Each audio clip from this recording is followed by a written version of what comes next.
Bienvenue à tous dans ce webinaire devenu podcast par la force des choses. Encore désolé pour ces soucis techniques qui ont retardé l'envoi de cet enregistrement. Alors, nous allons parler de comment faire plus en moins de temps pour impacter davantage.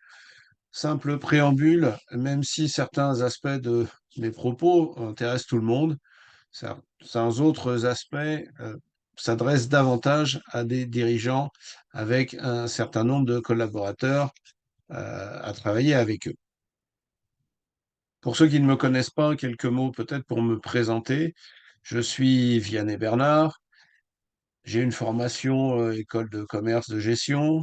Très tôt dans ma carrière professionnelle, j'ai créé une entreprise service de livraison de repas à domicile dans l'heure qui suit la commande, très banal aujourd'hui, très innovant à l'époque, je vous parle des années 87-88. Voilà, ce qui fait que j'ai aussi eu très tôt l'expérience du dépôt de bilan. Ensuite, un parcours un petit peu plus classique pour un subdeco, cadre chez Sodexo et chez Promocash. Et puis à nouveau la création d'entreprise avec une société qui faisait l'installation, la maintenance des cuisines professionnelles. Et puis 2011, eh bien, je suis installé comme coach de dirigeant, animateur de réseau professionnel, et c'est à ce titre que je m'adresse à vous aujourd'hui. Ce qui m'a servi tout au long de ma carrière, eh bien, c'est à la fois une stabilité familiale importante. Je suis père, grand-père, marié depuis 41 ans, un ancrage spirituel fort qui nourrit un certain nombre de convictions profondes sur ce qu'est l'entreprise et le rôle de l'entrepreneur vis-à-vis de la société. Les qualités d'écoute, je suis également formateur à l'écoute, servi par un esprit de synthèse analytique assez bien développé, et tout ça qui fait de moi un entrepreneur engagé.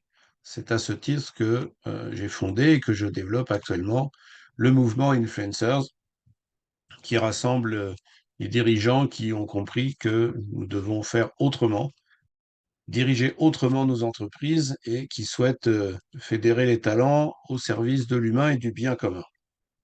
Alors, voilà les points que nous allons aborder. D'une part, à partir d'une croyance ancrée dans la tête de bon nombre de chefs d'entreprise, en tout cas beaucoup chez ceux que je côtoie, que je fréquente. Ensuite, nous regarderons comment créer les bonnes conditions pour faire plus en moins de temps. Nous verrons que l'urgent peut attendre et qu'il est préférable de s'occuper de ses oignons. Et puis, eh bien, si vous êtes resté jusqu'à la fin, je serai heureux de vous faire un petit cadeau surprise. Alors, cette croyance que je rencontre très, très, très souvent chez les chefs d'entreprise, c'est le fait qu'ils n'ont pas le temps. Je n'ai pas le temps. À chaque fois que, il est question de s'occuper de soi, eh bien, non, ils n'ont pas le temps. Alors c'est lié à la suractivité, le côté, je dois tout prendre en charge et cetera. Mais très honnêtement, c'est une croyance et nous allons voir qu'il y a, matière à, remédier à ce qu'on croit être un état de fait. On peut faire plus en gérant mieux. Sachant qu'à la clé de ça, eh bien, il y a un certain nombre de conséquences. D'après un récent sondage, 35% des chefs d'entreprise envisagent de tout plaquer. 31% ont renoncé à consulter un médecin sur les 12 derniers mois. Ça veut dire que petit à petit, on y laisse sa santé. 19% des jeunes dirigeants ont renoncé à un projet d'enfant. Et 70% évoquent au moins une douleur ou un trouble physique quotidien. Si on rapproche ça des 31% qui vont pas voir leur médecin, eh bien, vous voyez par vous-même les conséquences. Peut-être que vous vous reconnaissez sur l'un ou l'autre de ces pourcentages. Et puis, bien entendu, la nouvelle génération, malgré les 19% évoqués ici, sont dans une attente d'un meilleur équilibre entre la vie professionnelle et la vie personnelle. Entre autres, passer plus de temps avec sa famille est un souhait de plus en plus répandu. Alors, Comment sortir de cette rat race, comme le dit l'expression? Eh bien, c'est ce que nous allons voir. Première chose, déjà, tout simplement, créer les conditions nécessaires. Alors, je dis tout simplement, il n'est pas si facile que ça de dire non, malgré les apparences. Mais avant encore de dire non, eh bien, il y a tout simplement de se mettre dans les bonnes conditions physiques. Maintenir un environnement de travail propice à la concentration, ça semble être la base, mais c'est pas toujours le cas, même si, alors je crois que c'est Einstein qui, je suis pas certain, mais il me semble que c'est Einstein qui disait que, eh bien, si euh, la manière dont notre bureau est rangé laisse apparaître comment est organisé notre cerveau ou ce qu'il y a dedans, il disait avec malice, imaginez quand le bureau est vide, mais indépendamment de ce clin d'œil, tout simplement, euh, avoir les idées claires, ça passe aussi par avoir un bureau bien rangé, ne pas embrasser 150 000 choses à la fois. Et déjà, rien que ça, eh bien, c'est une aide énorme. Ensuite, il faut éliminer les distractions. Je veux dire par là que le téléphone, eh bien, le téléphone, on le décroche quand on a décidé de le décrocher. Il y a en fait assez peu, au sein d'une journée, d'appels téléphoniques qui soient d'une urgence absolue, d'une urgence telle que, eh bien, tout va aller de travers si on ne répond pas dans la minute, même si c'est maman qui appelle, eh bien, ma foi, on peut choisir des créneaux où on traitera les appels téléphoniques. De toute façon, de deux choses l'une, ou bien c'est quelque chose d'important et la personne va laisser un message, ou bien ça n'est pas si important, et puis voilà, eh bien, il rappellera à un autre moment. De la même manière, enlever toutes ces notifications qui nous arrivent à longueur de temps parce qu'on vient de recevoir un mail, parce qu'il y a un message sur un des réseaux sociaux, etc., etc. Alors, soit on les enlève, ou là aussi, eh bien, on les ignore. Tout simplement, tout comme pour le téléphone, on peut regarder ça au moment où on a décidé que on avait un petit peu de temps pour le faire. Autre point dans l'organisation de base, eh bien, établissez des limites claires. Je veux dire par là que, vous voyez, comme à la poste, il y a les jours où c'est prévu que ce soit ouvert et ceux où c'est prévu que ce soit fermé. Alors évidemment, quand c'est prévu d'être ouvert, il vaut mieux que ça le soit réellement. Mais simplement, dédier des plages horaires où vous êtes disponible pour les autres.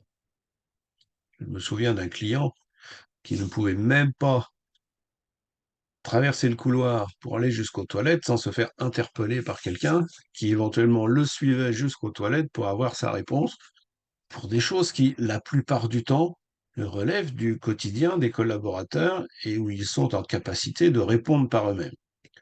D'ailleurs, si ce n'est pas le cas, petit à petit, bah, peut-être tout simplement les habituer. Et la meilleure des réponses, la plupart du temps, c'est «Et vous, qu'en pensez-vous?» Et ils ont la réponse. Simplement, ils veulent confirmation.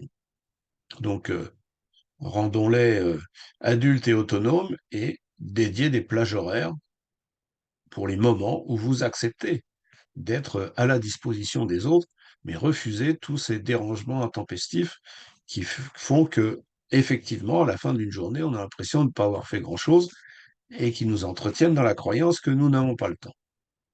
Alors, savoir dire non quand on est au travail, c'est important. Parce que sinon, vous allez être débordé, trop chargé, parce que vous allez vous éparpiller. Et quand on s'éparpille, eh bien, on n'avance pas comme on le devrait sur les dossiers. Et puis aussi parce qu'on risque de décevoir, à trop prendre et à trop dire oui, certains ne seront pas satisfaits. Alors, tout simplement, eh bien, mettez dans votre agenda, inscrivez dans votre agenda des créneaux horaires où vous traiterez vos appels téléphoniques, où vous traiterez également les notifications et puis garder des moments dans la journée, dans la semaine, où vous êtes disponible pour les autres. Quand on fait ça, on peut déjà, je vous assure, garder du temps aussi pour aller faire un petit peu de sport et s'aérer la tête. Deuxième point, l'urgent peut attendre. Alors ça va à l'encontre de bien des adages, en particulier celui qui dit qu'il ne faut pas remettre au lendemain ce que l'on peut faire aujourd'hui. Eh bien, moi, j'aurais tendance à vous dire l'inverse. Remettez au lendemain tout ce qui peut l'être, ou en tout cas, tout ce qui n'est pas vital. C'est pourquoi j'avais choisi cette photo où, bien entendu, que pour une antilope, il y a danger à venir s'abreuver à la mare, parce qu'il y a des fauves, parce qu'il y a des crocodiles, et que c'est un moment où ils se mettent en danger. Mais boire est davantage vital. L'antilope qui ne boit pas, comme nous tous, eh bien, elle va mourir. Et ma foi, malgré le risque, eh bien, elle va aller boire. De la même manière, apprenons à prioriser, à choisir entre le vital et l'urgent. L'urgent peut attendre, le vital, lui, il l'est absolument. J'ai connu un menuisier, un artisan menuisier, qui travaillait énormément, toujours disponible pour ses clients, énormément apprécié pour ça, et qui, malgré tout ce temps passé au travail, finalement, n'était pas très rentable. Eh bien, après un petit peu d'études, on a tout simplement pu remarquer que et 30% de ces interventions qui n'étaient pas facturées. Il n'avait pas le temps. Voilà, toujours disponible, toujours sur le terrain, toujours auprès du client, mais résultat des courses, 30% des interventions non facturées. Eh bien, à un moment donné, peut-être qu'il faut en faire un peu moins et savoir garder le temps pour facturer. Alors, prioriser, ma foi, comment faire? Il y a quelques sources, quelques supports que vous connaissez peut-être déjà. La plus classique, la plus connue est la matrice d'Eisenhower. Euh, bah voilà, entre, bien entendu, ce qui est à la fois important et urgent, eh bien, c'est la tâche à accomplir en priorité. Si c'est important mais non urgent, planifier. Si c'est urgent mais non important, eh bien, déléguer. Il y a sûrement quelqu'un d'autre qui peut s'en occuper. Et puis, si c'est ni urgent ni important, eh bien, ma foi, pourquoi garder ça dans sa liste de tâches? C'est assez simple comme ça d'apparence, mais ça reste efficace. Une autre manière d'approcher les choses, c'est la méthode Moscow, alors qui est l'anagramme, hein, les initiales d'expressions anglaises que vous avez là en dessous, hein, must have, should have, could have, will not have. Désolé pour ces expressions anglaises. Si on veut le ramener à quelque chose de français, il y a quelque chose qui se rapproche de la matrice d'Eisenhower, hein, mais ma foi, par rapport à un projet, mais il y a les choses qui sont absolument vitales pour le projet. Et si on les a pas, eh bien, mieux vaut arrêter tout de suite le projet complet. Mais voilà, ça c'est, il faut absolument les avoir. Ensuite, vous avez des choses qui peuvent être importantes sans être vitales. Donc ça, il faut aussi s'en occuper. Il y a ce qui pourrait être super, ça pourrait être un plus pour le projet, mais il peut aussi évoluer sans que ce soit là. Donc, ben, ma foi, on le fera si on a le temps. Et si on n'a pas le temps, c'est pas si grave. Voilà. Et puis, ben, il y a la chose que de toute façon, quoi qu'on fasse, on ne l'aura pas, on ne l'attendra pas. Et à ce moment-là, c'est pas la peine de perdre du temps avec ça. Voilà pour la priorisation. Ensuite, il y a le côté organisation de son travail de manière à rester efficace. Et les Italiens, il y a quelques années de ça, ont mis au point cette méthode dite Pomodoro. Vous allez comprendre après pourquoi, hein, qui veut dire tomate tout simplement, eh bien, qui consiste à découper sa charge de travail. À partir du moment où on a, avec la priorisation qu'on vient de voir, qu'on a défini sur quelle tâche on allait se concentrer, eh bien, on lance le chrono et là, on part pour 25 minutes de travail. Et au bout de ces 25 minutes, quand ça sonne, eh bien, au bout de ces 25 minutes, on fait une pause, une courte pause de 5 minutes. On peut aller boire un café, fumer une cigarette, c'est pas recommandé pour la santé, mais ma foi, si vous avez cette habitude, voilà, on s'aère un petit peu, on va prendre l'air, on peut aller, dire bonjour aux voisins, j'en sais rien, mais rapide, 5 minutes, mais histoire de faire une pause mentale, tout simplement. Et on peut redémarrer pour une nouvelle phase de 25 minutes. Au bout de 5 pomodori, c'est-à-dire que 5 phases de 25 minutes, eh bien là, on peut prendre une pause d'une demi-heure. Et là, on peut vraiment aller faire tout autre chose. Une pause plus longue. Et, euh, et voilà. Alors pourquoi Pomodori? Eh bien, tout simplement parce que ils utilisaient pour être bien dans la séquence des 25 minutes, 5 minutes, 5 fois 25 et une demi-heure de pause, ils utilisaient cette minuterie courante et en vogue à l'époque, qui était cette tomate, qu'on trouve peut-être encore. Alors, on peut utiliser toujours un minuteur physique, celui-là ou d'autres. Et puis sinon, vous avez aujourd'hui à votre disposition des supports numériques, comme le Pomotodo que vous avez à votre disposition sur Google. Et c'est exactement le même principe, hein. C'est juste un minuteur que vous programmez comme vous voulez. Ou bien vous en avez un également sur Trello. Voilà, il s'appelle Trello Doro.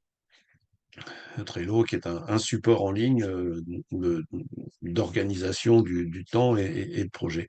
Donc voilà, choisissez le support qui vous convient, mais ce principe de découpage minuté, eh bien, ça permet en tout cas de rester très concentré au moment où l'on travaille et de prendre les pauses nécessaires pour reposer notre cerveau. Et au moment où on redémarre, eh bien, on n'en est que d'autant plus efficace. N'oubliez pas que la demi-heure que l'on prend, eh bien, pourquoi pas, elle peut aussi être consacrée à regarder vite fait ses mails ou ses appels téléphoniques, histoire de vérifier s'il n'y avait pas effectivement quelque chose de véritablement urgent. Autre point qui me semble fondamental, et c'est là où on rejoint le fait que ça s'adresse plutôt à des entreprises avec un nombre d'équipes plus important. Occupez-vous de vos oignons. Je veux dire par là que le nombre de chefs d'entreprise que je rencontre et qui tous les jours s'occupent de tout un tas de petites choses qui n'est plus de leur responsabilité. Laissez ça à ceux qui sont là pour ça et occupez-vous de ce qui correspond à la valeur ajoutée que vous apportez à l'entreprise. J'évoquais tout à l'heure les croyances entretenues par certains dirigeants. Il y a notamment aussi celle-là. Le fait de penser que parce que je suis le dirigeant, je dois être celui qui sait tout faire dans l'entreprise. Je vous assure que c'est absolument pas nécessaire. J'évoquais tout à l'heure l'entreprise que j'ai eue pour la maintenance et l'installation de cuisine professionnelle. Je vous assure que ce sont mes frigoristes qui m'ont appris ce qu'était un circuit de froid, sur quel principe ça fonctionnait, mais j'étais bien entendu totalement incapable de les installer comme de les dépanner. Il n'y a aucune obligation à ce que le chef d'entreprise soit en capacité de remplacer n'importe qui dans l'entreprise. Chacun a son poste avec la responsabilité qui est la sienne. Il s'agit donc pour le chef d'entreprise de prendre la hauteur nécessaire, de prendre la posture qui lui convient sur ce petit schéma, eh bien, sans que ce soit péjoratif en aucune manière ce que je vais dire, mais il est évident que plus on est seul dans son entreprise, plus on est dans une fonction artisan, au sens encore les deux pieds, les deux mains, tous les jours dans le cambouis, si je peux dire, vraiment dans l'action quotidienne. Ce petit bonhomme qui est en bas ici sur le schéma, il est évident que on est dans l'action personnelle terrain et que on est concentré sur le détail et que ça laisse peu de temps pour regarder le long terme. Alors il s'agit pour le chef d'entreprise eh bien, de s'occuper de ce qu'il regarde, de s'occuper de ses oignons, c'est-à-dire d'être préoccupé et occupé autour des axes stratégiques de l'entreprise, de définir la vision, de la transmettre, d'être concentré sur le succès au sens de l'adéquation entre le pourquoi, le comment et le quoi, et de laisser ceux dont c'est la responsabilité s'occuper du quotidien. Euh, Encore hier, j'étais avec un chef d'entreprise et nous étions d'accord tous les deux pour nous dire que finalement, la seule personne qui n'est pas indispensable dans le quotidien de l'entreprise, c'est le chef d'entreprise lui-même. Alors, ça ne peut durer qu'un temps, mais il n'empêche, l'entreprise doit pouvoir fonctionner même si vous n'êtes pas là. Alors, ça peut demander, pour certains, un changement de posture, un changement de méthodologie. Et c'est bien, je vais prendre un petit peu de temps là pour vous parler de l'approche que nous proposons avec le mouvement Influencers. Il s'agit dans bien des cas de changer de paradigme. Vraisemblablement, il nous faut regarder et vivre les choses un peu autrement de ce qui a été fait depuis des années. Classiquement, la direction de l'entreprise avait et a souvent, bien encore, les yeux rivés sur le chiffre en bas à droite, sur l'objectif. En tout cas, l'objectif financier, l'objectif de rentabilité.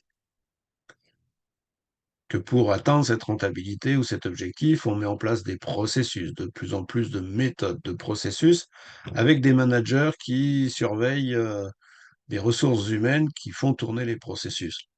Et puis, on espère que tout ce petit monde-là va y mettre de l'implication vers le résultat. Ce, ce schéma, ce mode de fonctionnement, il est moribond. En tout cas, les jeunes générations n'en veulent plus.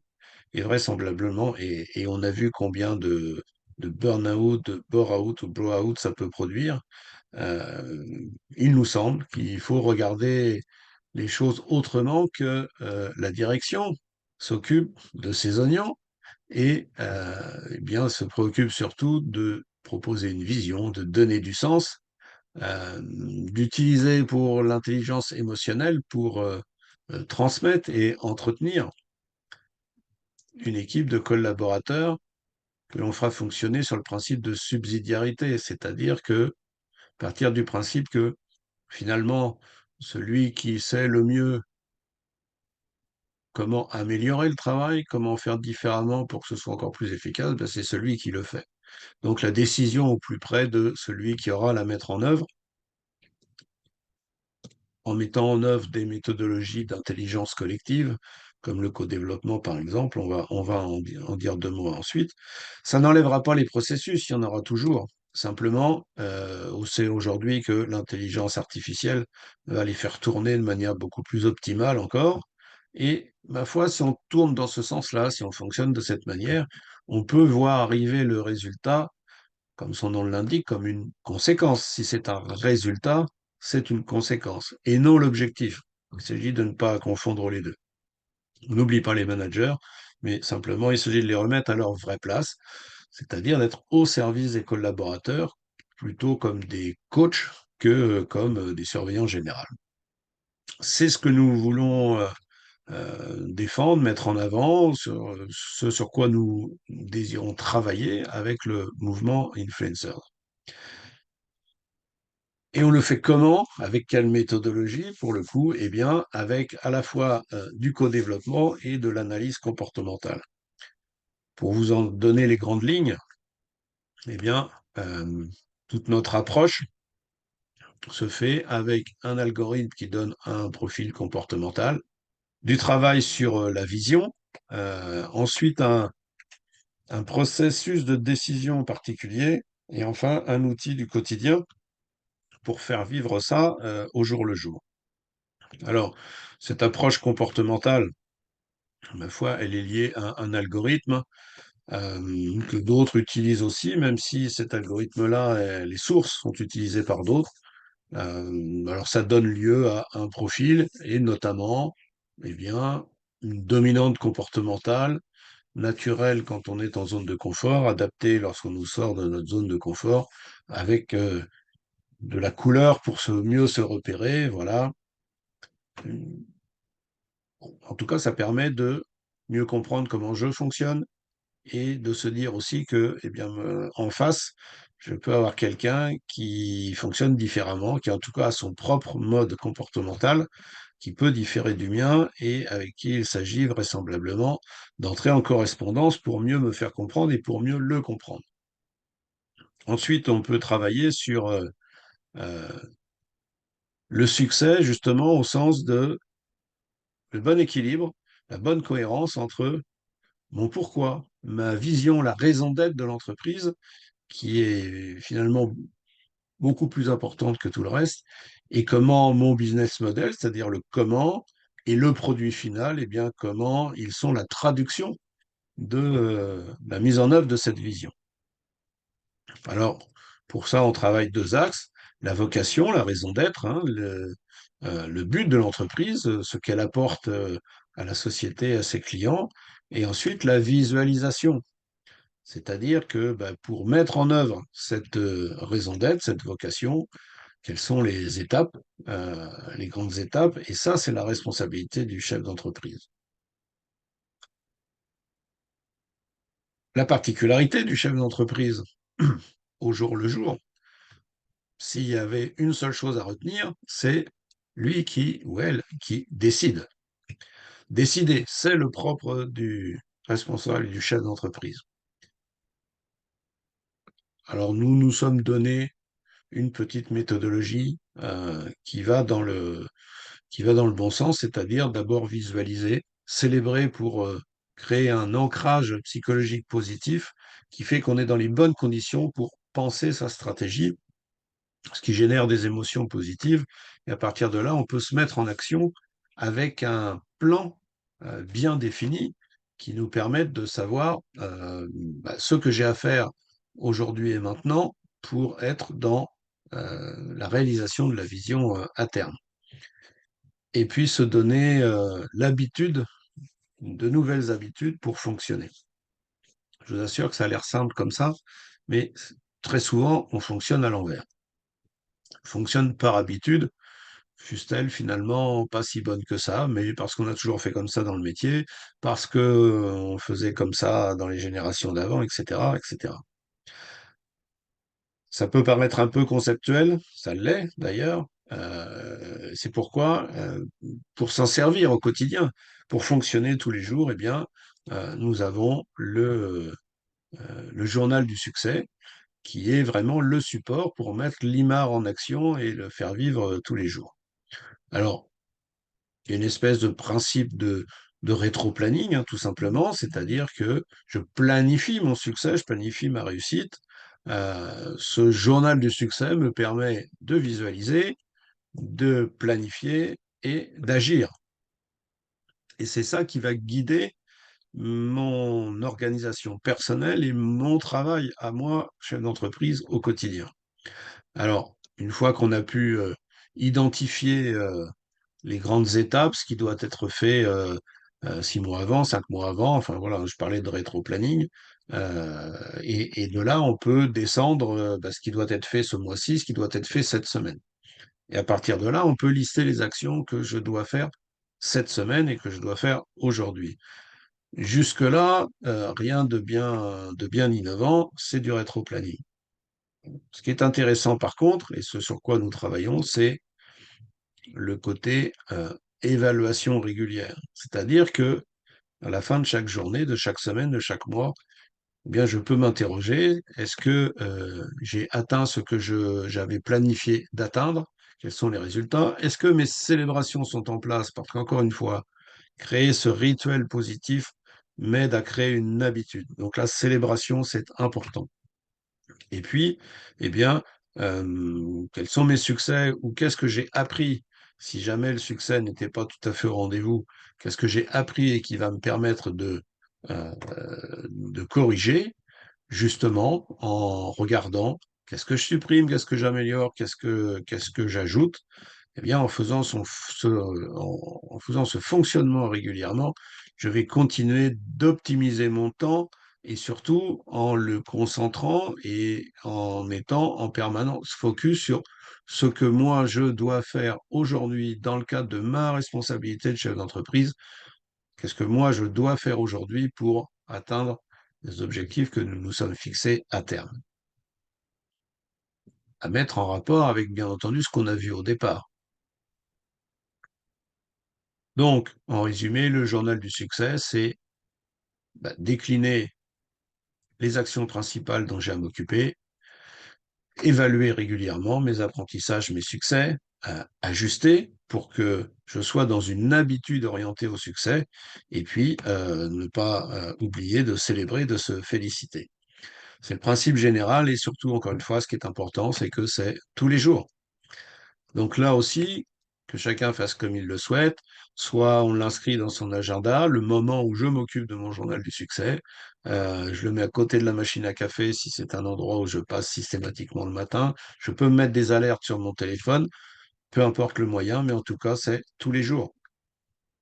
Alors si je fais le lien avec ce qu'on a vu avant, eh bien, ma foi, vous pouvez vous rappeler, mettre des créneaux de disponibilité pour les autres, inscrire dans mon agenda des créneaux pour traiter mes appels téléphoniques, les notifications et mails diverses,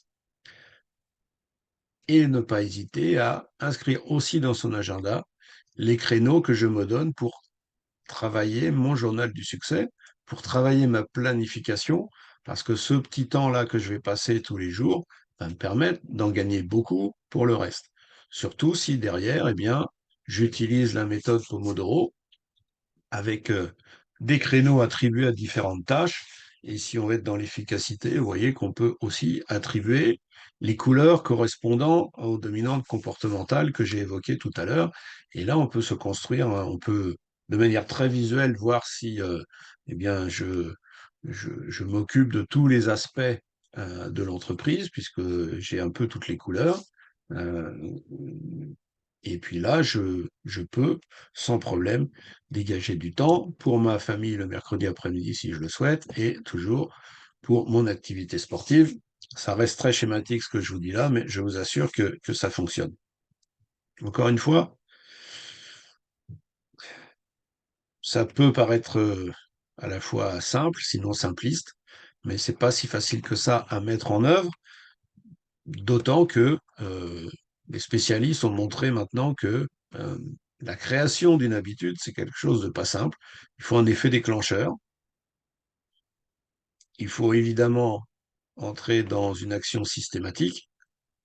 Et ils ont mis en évidence l'importance de cette célébration au sens de l'ancrage associé, si c'est presque pavlovien, associer systématiquement un petit moment au plaisir, quelque chose qui nous fait du bien, qui stimule toutes les hormones du plaisir, du bonheur, les dopamines, etc.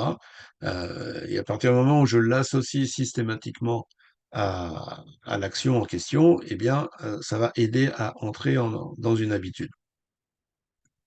Mais pour que ça fonctionne vraiment, eh bien, il y a la force de volonté, la persévérance, qui est souvent le plus difficile. Je pense que tout le monde a fait l'expérience de ces décisions qu'on prend le jour de l'an. Voilà, cette année, je me mets à ça, et puis le 10 du mois, eh bien, c'est déjà terminé parce que, c'est, encore une fois, c'est très compliqué de durer dans la mise en œuvre d'une nouvelle habitude. Si on transpose, eh bien, le stimulant motivationnel, le déclencheur, le point de départ, ma foi, c'est votre plan du succès, celui que vous avez inscrit dans votre journal du succès. Euh, L'action systématique, eh bien, justement, c'est la mise en œuvre de la méthodologie proposée par Influencer. Tous les jours, une expérience positive, je mets en place mes célébrations, mais tout ça ne prendra réellement effet que si je me mets dans une pratique continue dans la durée. Et pour que ce soit plus facile, eh bien, c'est là où nous avons mis en place le cercle des leaders d'influence et l'Influencers Partner. Dans ces cercles, ces groupes de chefs d'entreprise, eh bien, on pratique le co-développement. Je n'entre pas ici dans le détail, vous pouvez faire des recherches sur le sujet le cas échéant, mais où j'y reviendrai peut-être dans un prochain webinaire. Le co-développement, c'est une méthodologie de travail bien précise, avec un facilitateur, un accompagnateur, qui est garant du respect des différentes phases de la rencontre.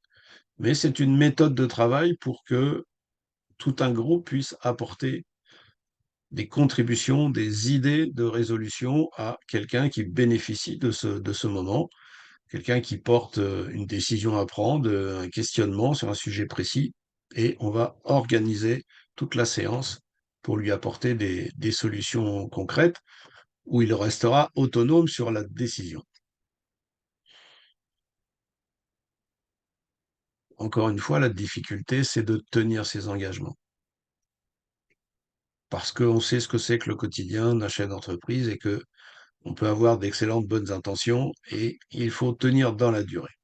C'est bien pour ça que le cercle est là et le partenaire aussi pour vous aider.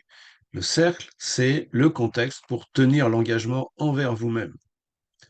Dans un cercle de chefs d'entreprise, l'engagement que je prends vis-à-vis des autres va m'aider à tenir l'engagement vis-à-vis de moi-même. Dans ce cercle, réunion une fois par mois, eh bien entendu, je vais apporter mes contributions, mon expérience, tout ce que moi j'ai déjà vécu, tout ce sur quoi je peux apporter des idées, mais bien entendu, je vais bénéficier euh, des idées, de l'expérience et des contributions de tous les autres. L'autre point important, c'est que euh, au sein de ce cercle, eh bien, nous créons des liaisons. Alors, on parle d'influencers partners. Vous voyez, chacun va devenir le parrain d'un autre membre tout en étant lui-même filleul d'un autre. Hein. C'est pas une relation en binôme, mais euh, une relation tripartite. L'influencers partner, c'est quelqu'un qui est en cours de mois, parce que une réunion par mois, c'est bien, mais à la fois, ça peut paraître souvent et en fait, c'est long un mois. Et si je ne fais rien dans le mois entre les deux réunions, eh bien, elle aura moins d'impact. Donc, l'influencers partner, c'est quelqu'un qui va m'aider en me passant un petit coup de fil, en me rencontrant une fois dans le mois, mais un petit coup de fil peut suffire pour simplement me rappeler. On a parlé de ça lors de la dernière réunion, tu t'étais engagé à agir là-dessus. Où en es-tu? Qu'as-tu fait?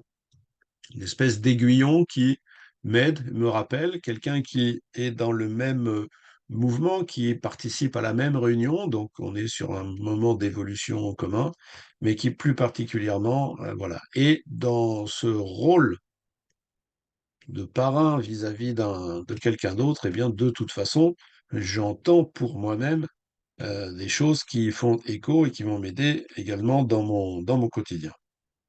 Donc, engagement avec le cercle, engagement avec les influencers partners pour m'aider à tenir mes propres engagements. Et quand on fait ça, eh bien, tout simplement, là, on est dans une intelligence collective en mouvement qui va me permettre d'être en permanence dans l'amélioration continue et m'aider, encore une fois, à tenir mon planning, à mettre en œuvre mon processus de décision.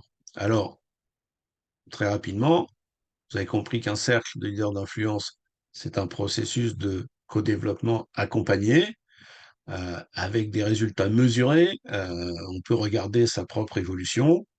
Un cercle, c'est 13 à 17 chefs d'entreprise, euh, sans concurrence, pour que la liberté de parole soit totale, qu'on puisse y être en toute authenticité. Une réunion par mois, une journée par mois, répartis en 3 moments différents. Un moment de partage d'expérience où on va pouvoir dire, ce que j'ai vécu de particulier depuis la dernière fois, où est-ce que j'en suis dans l'utilisation des outils proposés et comment ça m'aide à avancer. Et ensuite, un moment de co-développement tel que je l'ai évoqué juste avant, centré sur un membre et avec tous les autres qui vont pouvoir, apporter des contributions. La particularité que nous apportons, c'est d'organiser ce moment de co-développement en fonction justement des approches comportementales. Alors ça, c'est tout à fait innovant et personne d'autre ne fait ça. Troisième moment de la journée, un atelier, là aussi en intelligence collective, en co-construction, sur un sujet choisi par le groupe, mais sur les différents sujets qui composent la vie d'un chef d'entreprise, la vie des entreprises. Et là, on va pouvoir travailler ensemble, toujours dans l'idée de me permettent de faire un petit pas, de mettre quelque chose en œuvre. Et justement, fin de journée, eh bien, chacun va pouvoir dire, voilà ce que j'ai retenu aujourd'hui, voilà ce que l'action particulière sur laquelle je vais m'attacher à la rendre réelle dans mon entreprise. Donc, vous voyez, pas de blabla, pas de conférencier, autre chose comme ça, mais quelque chose qui m'aide réellement à faire des petits pas supplémentaires, petits pas dont j'aurai à rendre compte le mois d'après lors du partage d'expérience. Donc, vous voyez que, eh bien, en relation avec les différents états de mon cerveau et correspondant à l'approche comportementale, euh, le succès grâce à l'engagement avec le cercle et mon Influencers Partner, ma célébration et le journal du succès. Là-dessus, nous avons des indicateurs que l'on peut entretenir sur notre intranet. Voilà comment le cercle de leaders d'influence peut vous aider à être davantage concentré sur ce qui relève de votre responsabilité et que non seulement une journée par mois, ça n'est pas je n'ai pas le temps, mais c'est le moyen nécessaire pour faire plus en y passant moins de temps et en étant 2 fois plus impactant pour mon entourage et pour le succès de l'entreprise. Voilà ce à quoi peut vous servir la participation à un cercle de leaders d'influence.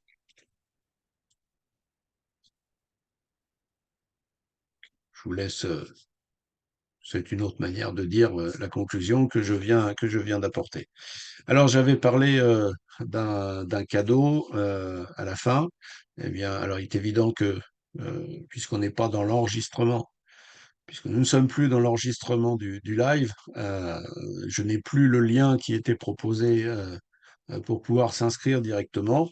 Mais l'idée, c'est tout simplement que ce que je vous ai raconté là concernant le cercle de leaders d'influence, eh bien, en parler, c'est bien, le vivre, c'est 10 fois mieux pour bien en percevoir la profondeur, ce que ça peut apporter.